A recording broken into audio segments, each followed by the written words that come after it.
So we're on Fremont Peak, named for John C. Fremont.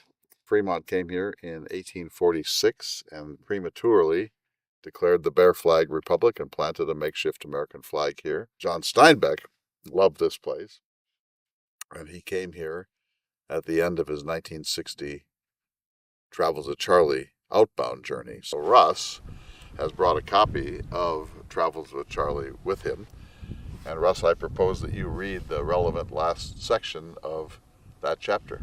My departure was flight, but I did do one formal and sentimental thing before I turned my back.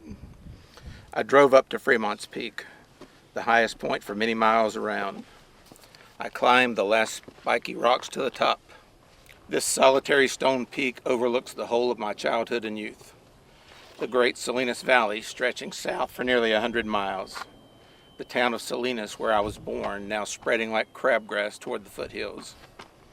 Mount Toro on the Brother Range to the west was a rounded, benign mountain, and to the north Monterey Bay shone like a blue platter.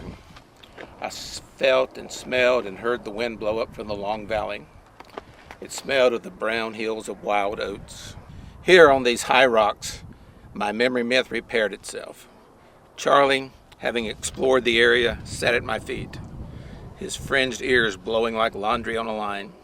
His nose, moist with curiosity, sniffed the wind-borne patterns of 100 miles.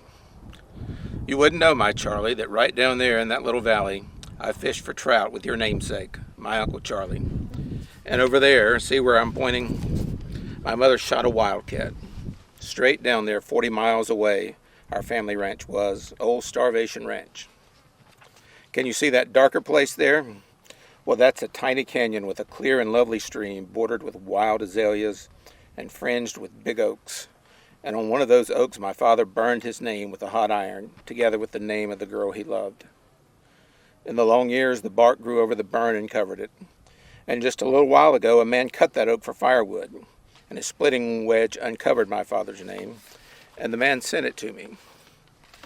In the spring, when the valley is carpeted with blue lupins like a flowery sea, there's the smell of heaven up here, the smell of heaven. I printed it once more on my eyes, south, west, and north, and then we hurried away from the permanent and changeless past, where my mother is always shooting a wildcat, and my father is always burning his name with his love.